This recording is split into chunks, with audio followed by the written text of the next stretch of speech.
하나님의 말씀 먼저 보도록 하겠습니다. 마태복음 21장 12절부터 13절 말씀입니다. 마태복음 21장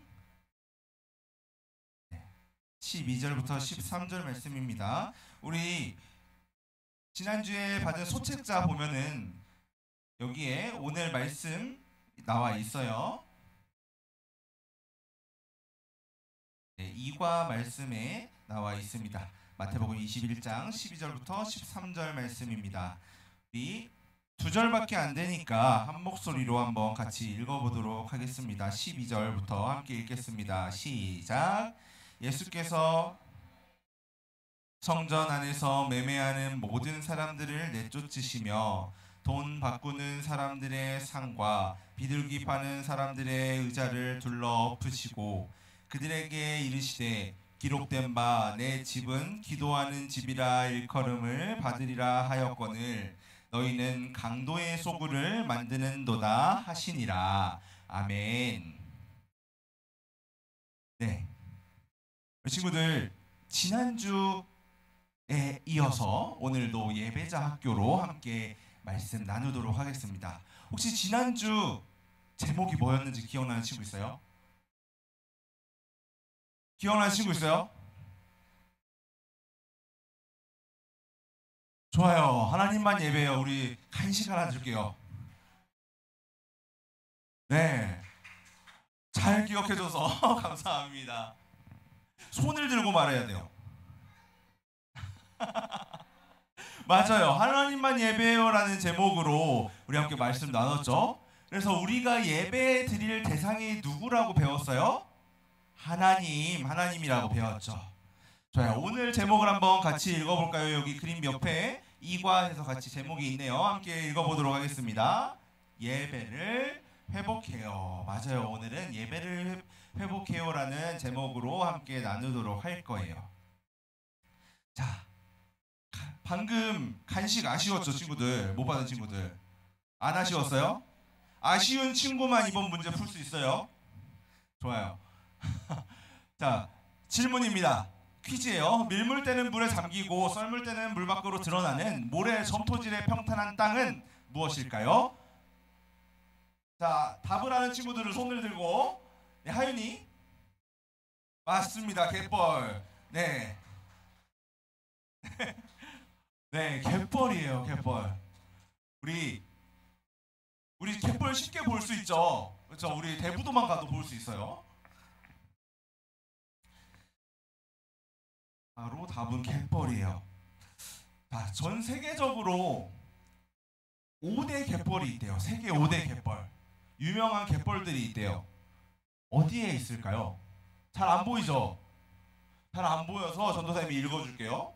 유럽의 북해연안 갯벌이라는 곳이 있고 캐나다 동부연안 갯벌이라는 곳이 있어요. 그리고 아마존 유역 연안 갯벌, 미국 동부 조지아 연안 갯벌까지 4개의 갯벌이 있고요. 나머지 한 곳이 더 있어서 총 세계 5대 갯벌이에요. 하나는 어딜까요?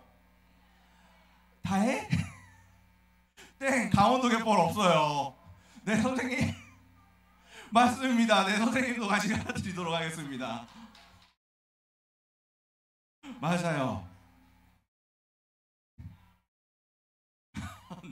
네, 선생님이 맞추실 줄은 몰랐어요. 네, 맞아요. 하나 더는 우리나라 서해안에 있는 갯벌. 이렇게 5가지가 세계 5대 갯벌이라 그래요. 우리 옆에 나타난 사진이 대부도, 대부도의 사진을 제가 전도사님이 가지고 왔거든요. 이렇게 서해안의 갯벌까지 해서 5가지 갯벌이 세계적으로 유명해요. 갯벌 면적, 그 중에서도 서해안 갯벌은 갯벌이 되게 면적이 넓고 다양한 동식물이 살고 있는 귀한 서식처가 되고 있죠.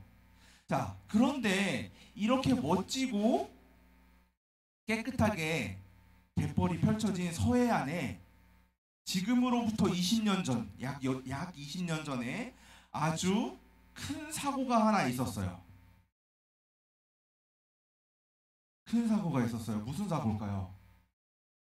맞아요. 태안에 기름 유출 사고가 있었어요. 2007년 12월 달에 충청남도 태안군 해수욕장 인근에서 기름을 싣고 가던 그 유조선과 크레인을 싣고 가던 배가 부딪혔어요.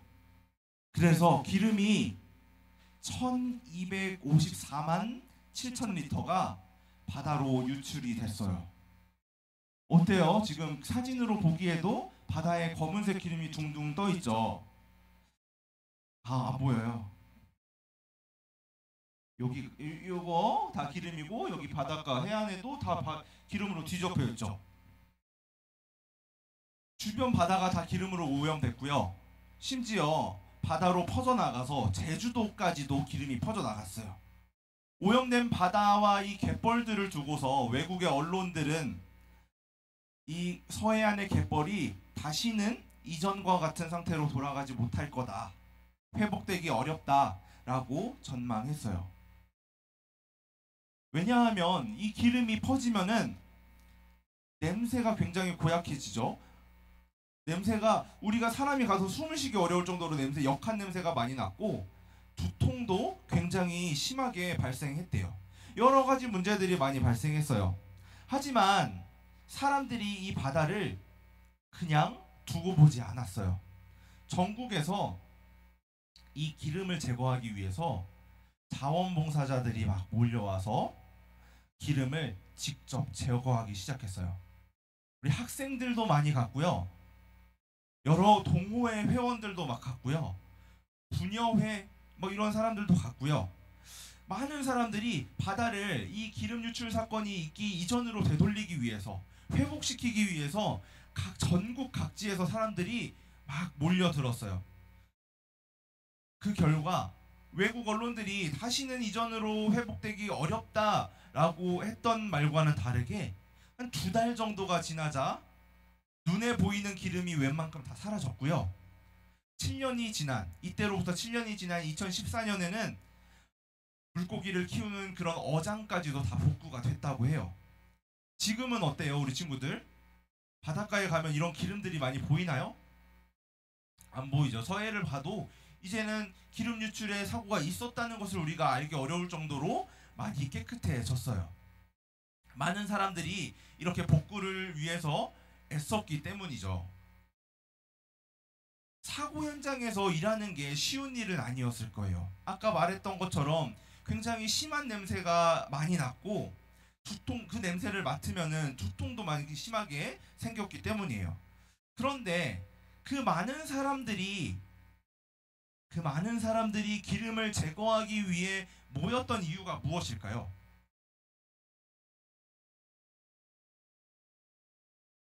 네, 무엇일까요? 왜 사람들은 자기 일도 아닌데 어떻게 보면은 이 서해와 멀리 떨어져 있는 곳에 살고 있는데 왜 와서 기름을 제거했을까요? 여기? 물고기를 못 먹을까봐. 그쵸, 그것도 있겠죠. 맞아요. 어떻게 보면은 신호?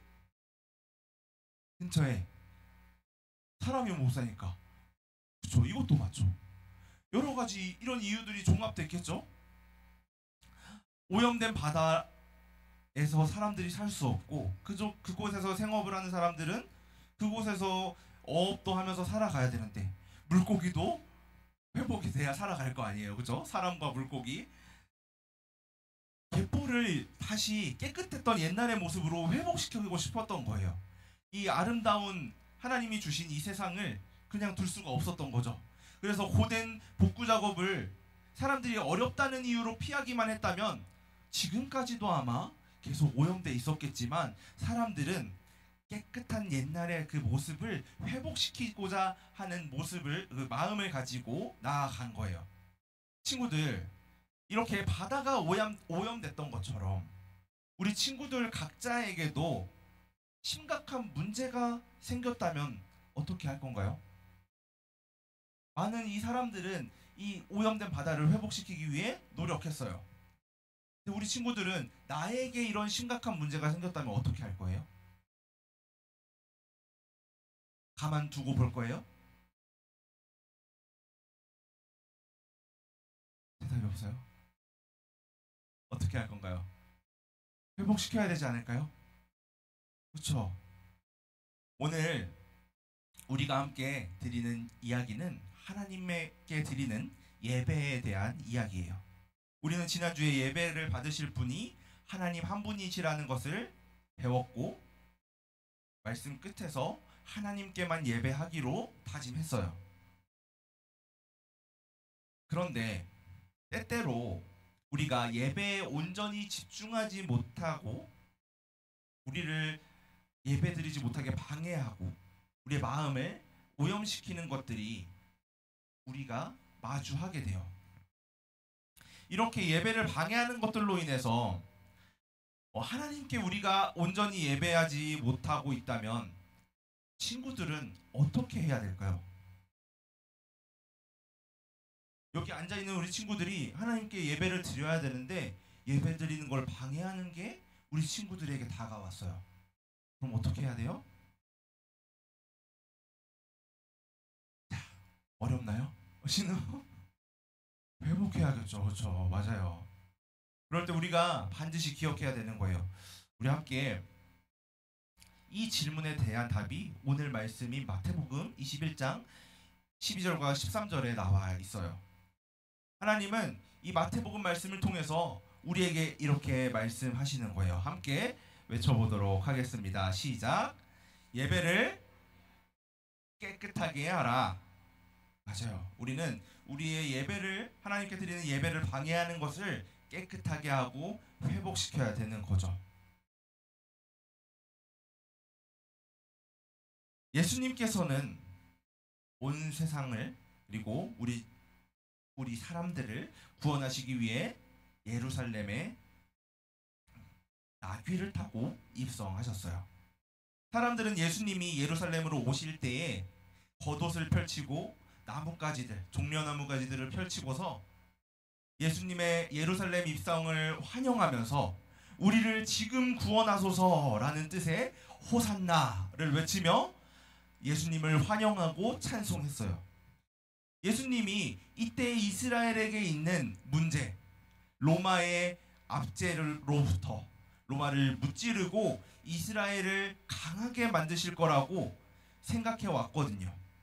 그 소망을 예수님께서 이루어 주실 거라고 이 이스라엘 사람들을 생각하고 있었어요. 그런데 예수님은 예루살렘에 도착해서 왕궁으로 들어가신 것이 아니라 어디로 가셨을까요? 예수님은 예루살렘 성전으로 가셨어요. 예루살렘 성전은 뭐 하는 곳이에요? 이스라엘 사람들이 누구에게? 하나님께 예배하는 곳이었어요. 성전은 하나님께서 이스라엘 백성과 만나주시는 곳이고 항상 그 이스라엘 사람들과 함께 하시며 기쁨으로 예배를 받아주시는 곳이었어요. 당시 이스라엘 백성들은 하나님께 예배할 때 무엇으로 예배했을까요? 어려운 질문인가요?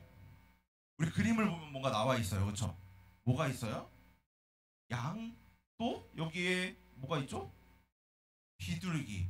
양과 비둘기를 하나님께 드리면서 제물로 드리면서 예배했어요.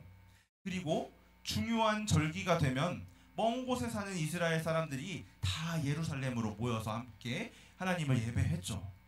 근데 그 먼 곳에서부터 하나님께 예배드리기 위해 양과 비둘기를 가지고 오다 보면은 이 가축들에게 상처가 생기기도 했어요.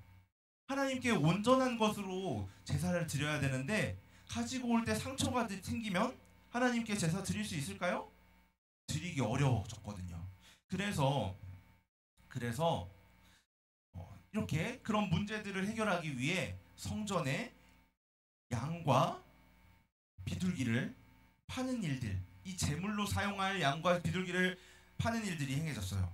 그리고 또 성전에 오면은 성전세라는 걸 내야 됐는데 돈을 바꾸는 일도 함께 성전에서 일어났어요.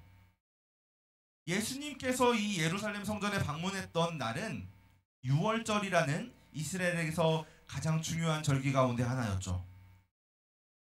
이스라엘에서 가장 중요한 절기였기 때문에 이스라엘 사람들은 몰려들까요? 안 몰려들까요? 맞아요. 이스라엘 각지에 살던 사람들이 다 예루살렘으로 모였어요.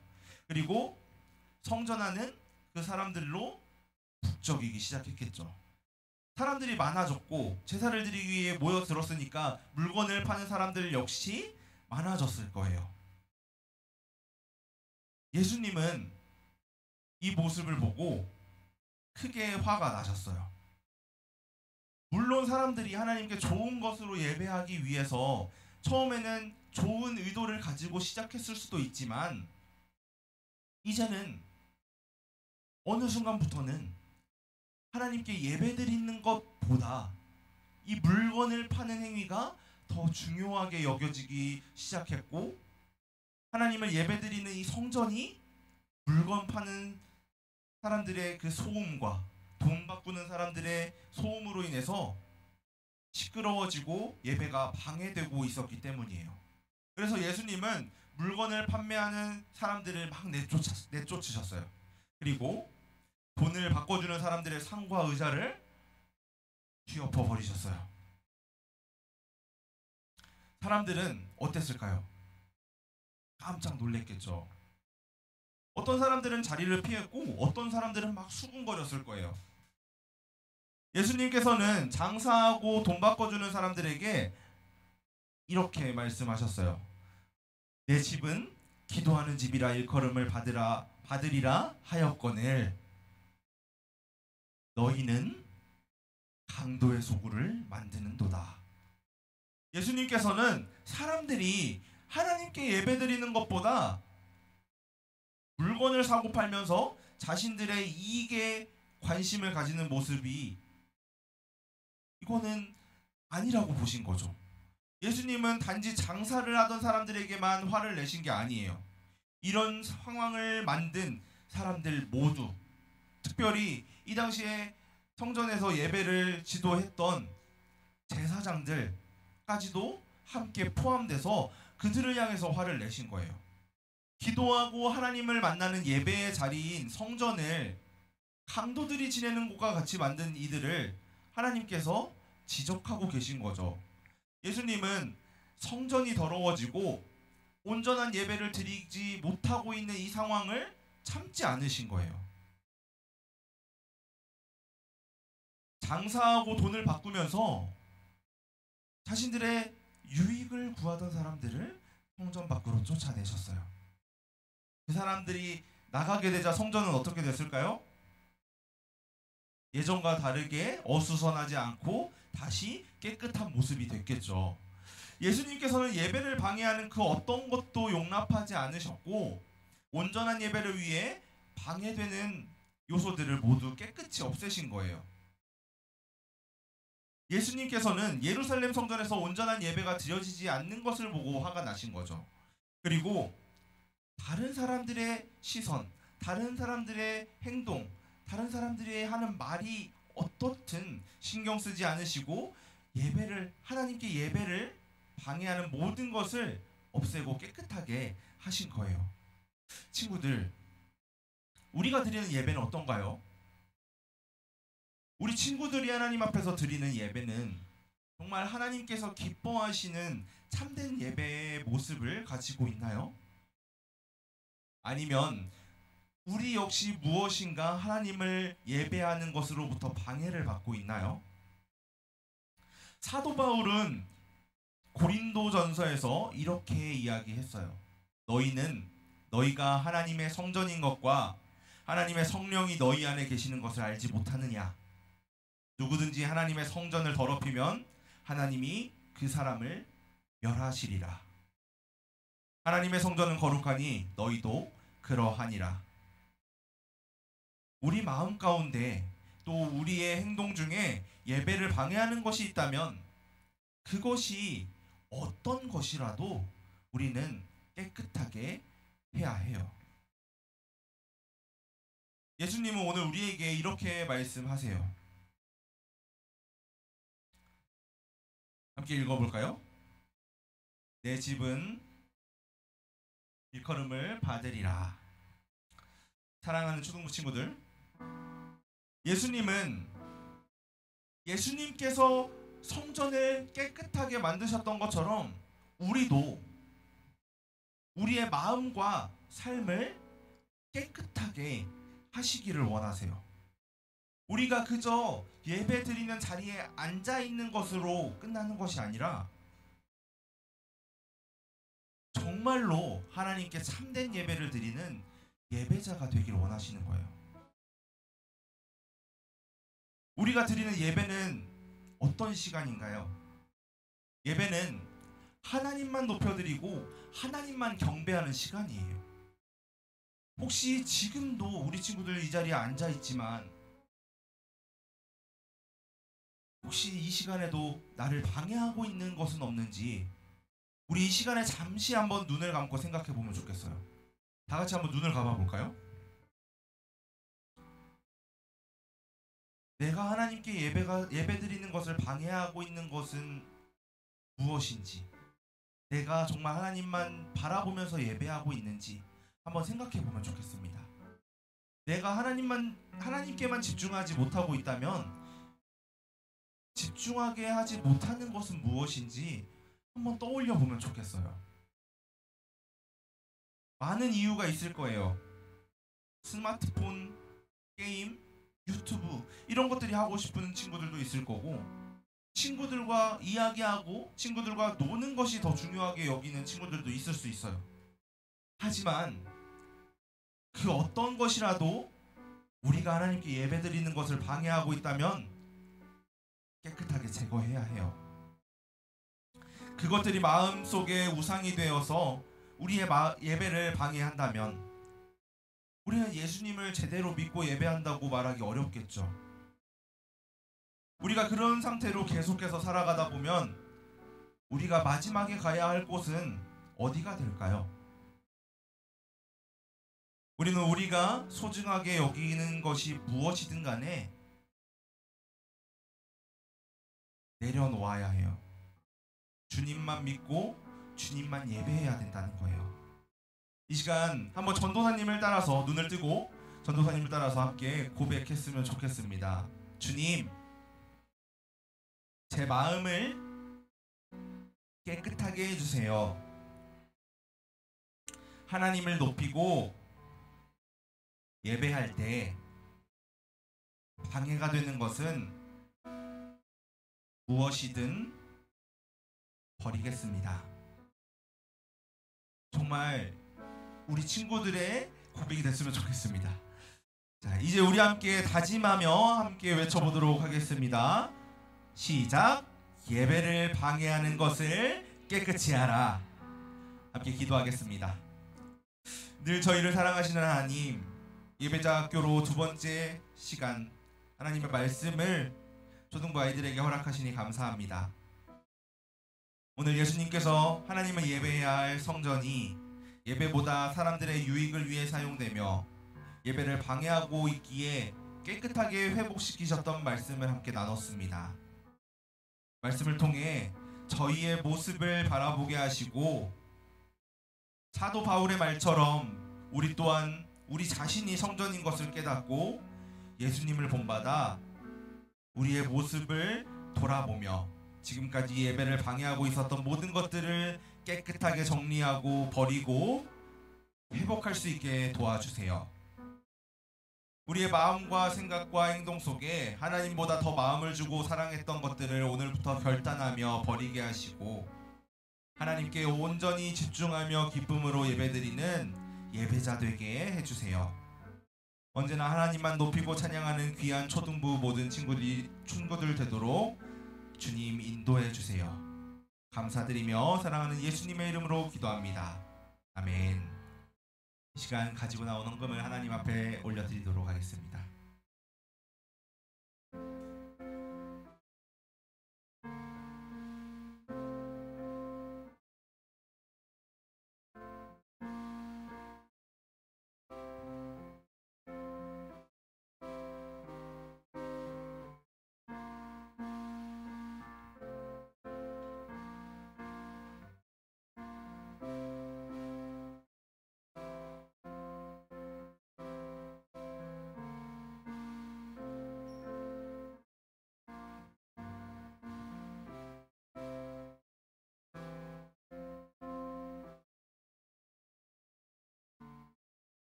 함께 기도하겠습니다.